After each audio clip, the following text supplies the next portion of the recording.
Fala galera, tudo bem com vocês? Aqui é o Rubens para mais um vídeo aqui do nosso canal. E hoje o nosso assunto vai ser aí, né, uma empresa do setor de agronegócio. Um setor aí que está em uma fase de expansão, né, com o surgimento de novas empresas. Inclusive essa empresa é uma empresa que surgiu aí no ano de 2009, né, e abriu aí o seu capital, fez o IPO na Bolsa de Valores no Brasil, recentemente aí no ano de 2021. Mas antes da gente conhecer qual é a empresa que nós vamos falar hoje e partir para o nosso conteúdo, vou reforçar aqui, né, que esse vídeo ele não se trata de uma recomendação de compra, venda ou manutenção do ativo aqui apresentado, mas sim é apenas um estudo inicial para que você possa, né, conhecer um pouco da empresa e caso você goste, você vai fazer um estudo mais aprofundado e aí sim decidir se você coloca esse ativo na sua carteira de investimentos ou não. E também vou pedindo para você curtir, comentar e compartilhar o nosso vídeo. E caso você ainda não seja inscrito aqui no canal, já vou pedindo para que você se inscreva. E já partindo aqui para o nosso conteúdo, a empresa que a gente vai falar hoje é a Boa Safra. É mais conhecida na Bolsa de Valores como Soja 3, que é aí o ticker de negociação da empresa. Como eu bem disse ali no início, é uma empresa que foi fundada aqui em 2009, né, com a introdução do software SAP, e ela teve aí a abertura de capital na Bolsa de Valores no ano de 2021. A abertura essa de capital que fez com que a empresa, né, conseguisse agregar um bom caixa e com esse caixa, né, que ela conseguiu arrecadar ali na abertura de capital, a empresa ela conseguiu dar um up muito grande nas suas operações, que é o que a gente vai observar ao longo aqui desse nosso estudo. E falando mais um pouquinho aqui da empresa, em 2013 ela construiu seu primeiro armazém, né, de câmara fria e em 2016 ela fez a importação da tecnologia do tratamento de TSI, né, para ser auditada pela KPMG. Em 2018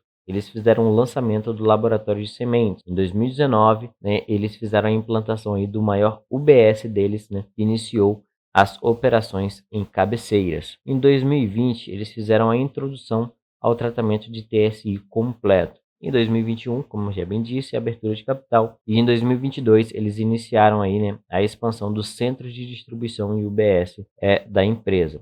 E também fizeram o lançamento do Fiagro e a aquisição da Bestway Seeds do Brasil. Falando um pouquinho sobre o modelo de negócio da empresa, basicamente o modelo de negócio da empresa é a produção, né, de sementes e a revenda dessas sementes para o agronegócio. Claro que é um pouco mais complexo que isso, né? Até porque eles também trabalham aí com a parte tecnológica para o aprimoramento dessas sementes. Então tem aqui dentro do modelo de negócio da empresa os reprodutores de germoplasma, né, que são as empresas que produzem a tecnologia que a Boa Safra usa. Um ponto importante aqui a se dizer é que essa tecnologia não é a Boa Safra que cria. A Boa Safra ela simplesmente compra o direito de uso, né, dessa tecnologia e lá dentro dos custos da empresa está embutido os royalties que são pagos por essa tecnologia que eles utilizam. Depois tem a parte de intermediação, que é onde a Boa Safra Sementes seleciona os reprodutores de germoplasma, né, e o tipo de semente de acordo com a inteligência de mercado. Depois tem a parte, né, dos produtores integrados, que são mais ou menos aí 300 produtores integrados que viabilizam o modelo de negócio, a Setlight, né? Então, basicamente, eles selecionam alguns produtores que vão fazer essa produção dessas plantações nas terras deles e a empresa, né, ela meio que contrata esses produtores. E o mais interessante aqui é que eles dão preferência, né, por aqueles produtores que estão perto das suas UBSs, onde eles possuem hoje 5 UBSs que estão localizadas de forma estratégica nas melhores regiões do Brasil. A gente também vai conseguir enxergar isso melhor mais para frente. Depois tem um tratamento e armazenamento dessas sementes. Mais ou menos aí 6 meses de armazenamento em câmeras frias, portfólio completo de tratamento de sementes com TSI e TSI completo. Depois eles têm a parte de venda e revenda, onde eles têm mais de 700 clientes revendedores, né, que repassam esse produto para os produtores rurais que têm aí, né, uma base mais pulverizada. Quando a gente olha aqui, né, para a visão geral do mercado e o crescimento de área plantada dentro do Brasil, a gente consegue ver aqui através do PIB do agronegócio, né, em relação ao milhões de hectares plantados, a gente percebe que de 2011 para cá, até o ano 2022, a gente teve um crescimento grandioso nesse setor. E quando a gente olha aqui, né, para o CARG, para o crescimento anual de cada um dos subsetores dentro desse setor de agronegócio, que nós temos aqui o que é serviços, indústrias, agricultura e insumos. Né? Quando a gente olha para todos esses, o que mais cresceu aqui foi a parte de insumos, que cresceu em média 15,5% ao ano. Apesar ainda de ser uma parte pequena, mas era o que mais teve crescimento quando a gente olha como um todo. E por que eu estou falando aqui especificamente de insumos? Pelo fato de que esse é o core de atuação da Boa Safra. Quando a gente fala em market share, a gente vê também que a Boa Safra ela tem tido um crescimento muito grandioso do market share. A gente vai conseguir entender um pouco mais isso também adiante. Mas lá em 2014 eles tinham cerca de 1,8% do market share total do Brasil quando se relaciona a essa parte de insumos. E em 2022 eles já chegaram aí a 7,4% de market share. Olhando aqui, esses 7,4% eles parecem muito pouco. Só que dentro dessa parte de insumos que a Boa Safra atua, nesse mercado do agronegócio, 7,4% é muita coisa. Assistindo a videoconferência do Investidor Day deles, que eles fizeram, os 3 principais concorrentes deles juntos somam 11,4% de todo o mercado. Ou seja, somente a Boa Safra, ela representa praticamente quase 70% do market share dos 3 principais concorrentes dela. Os 10 primeiros colocados, os 10 principais atuantes nesse mercado de insumos dentro do Brasil, eles têm um total de 34% de market share. Então, esse 7% de market share da Boa Safra é algo muito interessante e bem relevante dentro desse mercado de insumos que ela atua. Ainda falando aqui de área plantada, só que aqui a nível global, quando a gente compara com os maiores produtores de sementes aí do mundo, o Brasil ele é o primeiro colocado aí em área plantada, à frente aí de Estados Unidos, Argentina. Então a gente tem aí uma grande atuação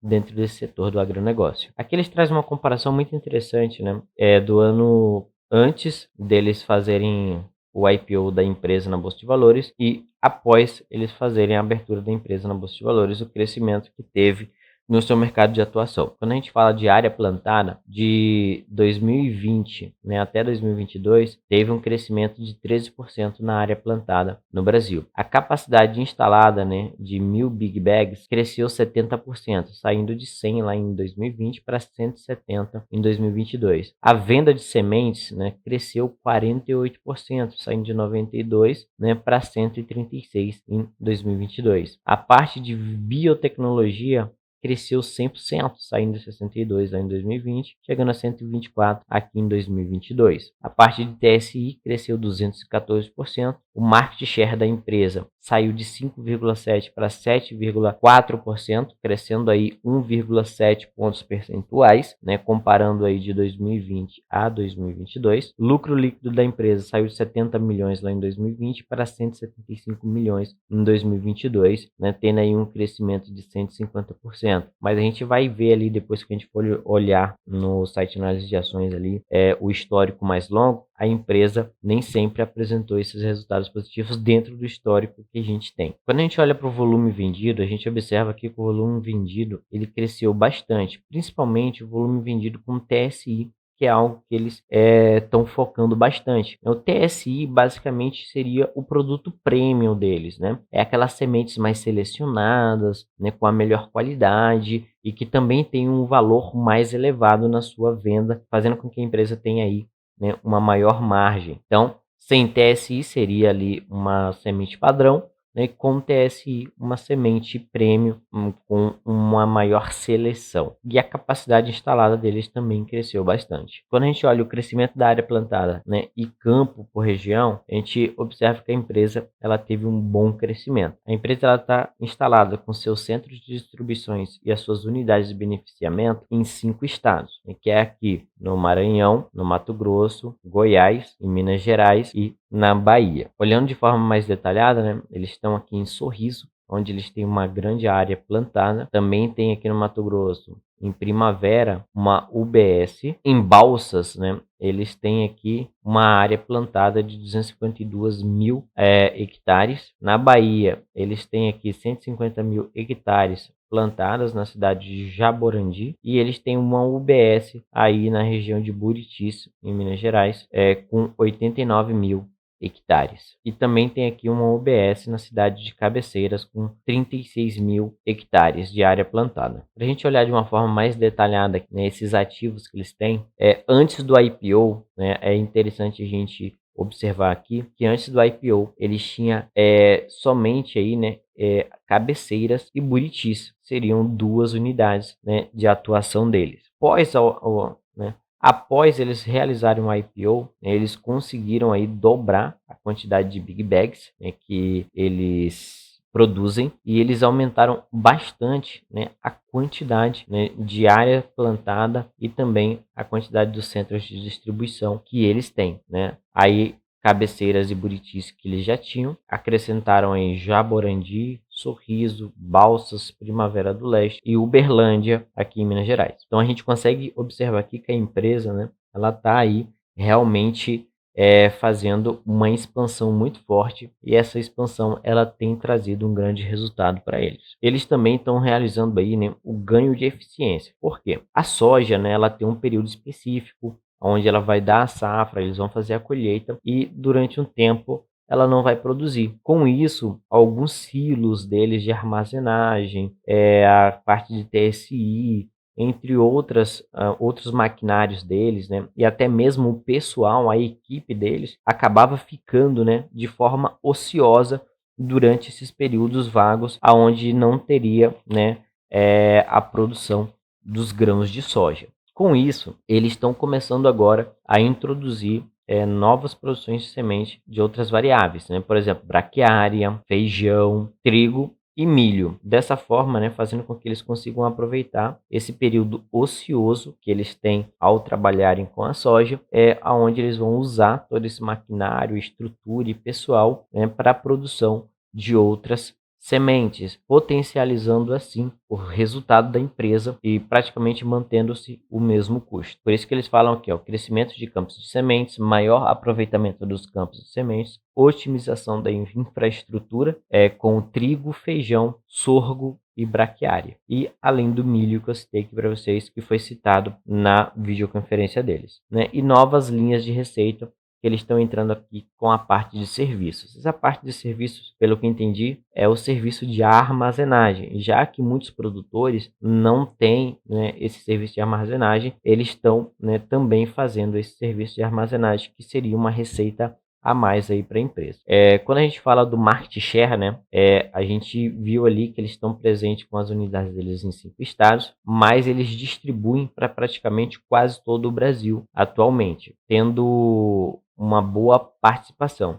Em alguns estados eles têm um market share maior, outros estados eles têm um market share menor, mas no geral, o Brasil, quando eu olho todo, né, eles têm esse market share de 7,4%. Os estados aqui que eles mais se destacam é o Mato Grosso com 14,4%, Rondônia com 20,7%, Goiânia aqui com 11,8%, Minas Gerais com 17,6% e o Distrito Federal aqui com 15,5%. Outros estados aqui no sul, por exemplo, eles têm uma participação muito pequena. Aqui no Regional Centro, né, pega aqui o Acre, Rondônia, Mato Grosso, a gente poderia falar que aqui é o norte, né, ele está pegando 9,9% de market share. Na Regional Norte deles aqui, que pega alguns estados do norte e outros estados do nordeste, eles têm um market share de 7,9%. E na região leste e centro-oeste aqui, né, eles têm aí uma atuação de market share de 8,3%. Ainda falando aqui, né, de market share, a gente consegue observar nessa tabelinha o crescimento que eles teve, né, saindo lá 5,7%, 6,1%, 7,4%. Tem a capacidade instalada deles, que saiu lá de 2020 com 100 mil Big Bags, né, e chegou em 2022 com 170 mil.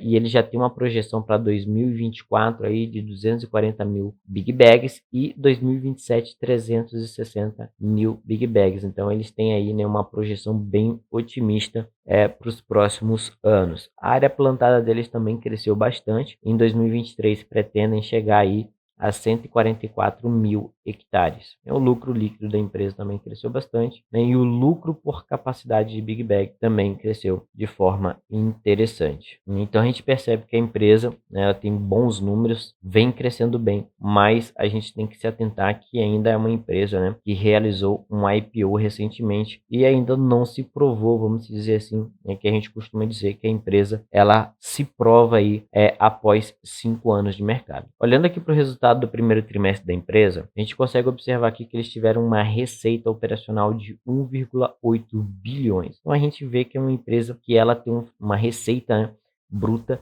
muito interessante. Inclusive, né, essa receita de 1,8 bilhões representa aí um crescimento de 64% em relação ao mesmo período do ano passado, que aqui a gente está falando do primeiro trimestre. Olhando os números aqui da Boa Safra rapidamente, né, a gente percebe que aqui no primeiro trimestre de 2023, né, eles tiveram essa receita de 1,8 bilhões de reais, um EBITDA ajustado de 186 milhões e um lucro aqui de 168 milhões de reais. Eles têm aqui no primeiro trimestre de 2023 900 milhões de reais de pedidos a performar, um crescimento de 21,3% em relação ao mesmo período do ano anterior. Desempenho operacional da empresa. Como é que é o ciclo de produção da semente de soja, né? O início da colheita e a formação de estoques no primeiro trimestre de 2023, o beneficiamento, armazenamento e logística para os centros de distribuição acontece no segundo trimestre. No terceiro trimestre, tem o início das vendas de sementes e início de plantio da safra 2023-2024. E no quarto trimestre acontece a venda dos estoques. Quando a gente olha para o desempenho financeiro da empresa e a gente faz a abertura da receita líquida, a gente vê que a soja representa 86% do resultado da empresa, o milho representa 10%, o feijão representa 1% e os outros insumos que ela trabalha representa 3%. Então a gente vê, né, que a empresa, basicamente, a receita dela é totalmente dependente hoje, né, do insumo de soja. Mas a gente também consegue observar o quê? Que o milho já está bem representativo, sendo hoje aí 10%. Isso aqui é interessante porque nessa empresa tem uma carteira mais diversificada, ela acaba tendo uma maior segurança, né, no seu resultado financeiro. Quando a gente olha para o desempenho financeiro da empresa, né, é interessante a gente olhar para esse ponto, que a empresa, né, ela tem aí, né, um caixa, um equivalente de caixa hoje na casa de 446 milhões de reais. A dívida bruta da empresa hoje, né, é de 352 milhões de reais, tendo um crescimento aí de 169% em relação ao mesmo período do ano anterior. A dívida líquida dela no momento é uma dívida líquida de 44 milhões de reais. Então é uma dívida líquida bem tranquila aí.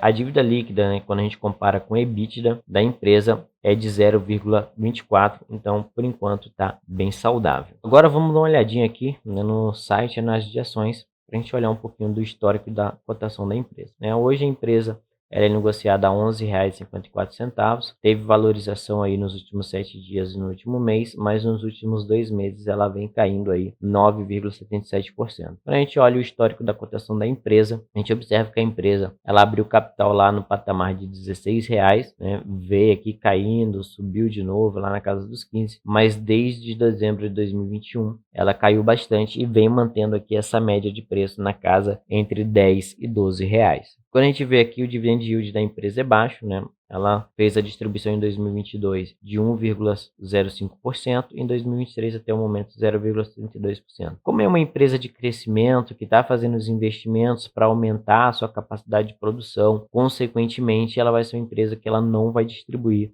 muito dividendos, né? Quando a gente olha para o PL dela, que é de 8,6, um preço sobre o valor patrimonial de 1,68, lucro por ação de R$ 1,34 e o valor patrimonial da ação é de R$ 6,85. A gente vê também que a empresa teve um crescimento na receita aí na faixa de 53% nos últimos 5 anos. Quando a gente olha aqui os indicadores da empresa aqui embaixo, a gente percebe que lá em 2017, né, eles tiveram prejuízo. Em 2018 tiveram aqui 7 milhões de lucro, 2019 27 milhões, 2020 70 milhões, 2021, que foi o primeiro ano de bolsa aí, 128 milhões, 2022 a gente vê que o lucro da empresa ele está aí crescendo, certo? E a gente consegue ver isso aqui nesse gráfico onde compara a receita líquida com o lucro. Então a gente vê que a receita da empresa está crescente, o lucro também vem mantendo aqui, né, uma espiral de crescimento,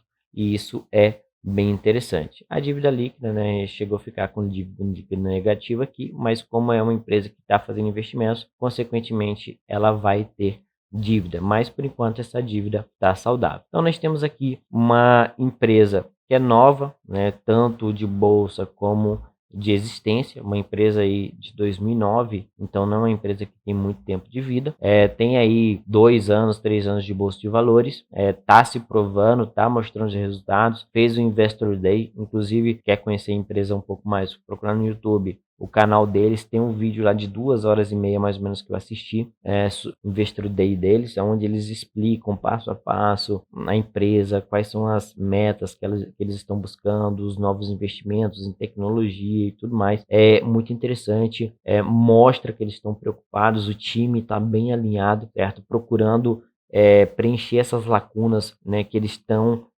com equipamento ocioso, com pessoal ocioso, né, na entre safra. E eles estão tentando resolver isso com outros tipos de semente, como a gente pôde observar ali durante o nosso vídeo. Bom, o vídeo de hoje é isso, ficou um pouquinho mais longo, mas o estudo de uma empresa é isso, né? Para a gente conhecer um pouquinho mais, a gente tem que ver um pouco mais detalhado. Eu espero que vocês tenham gostado. Deixe um comentário aí embaixo. Se ainda não é inscrito, inscreva-se. Aí eu vejo vocês aí no próximo vídeo. Tchau, tchau.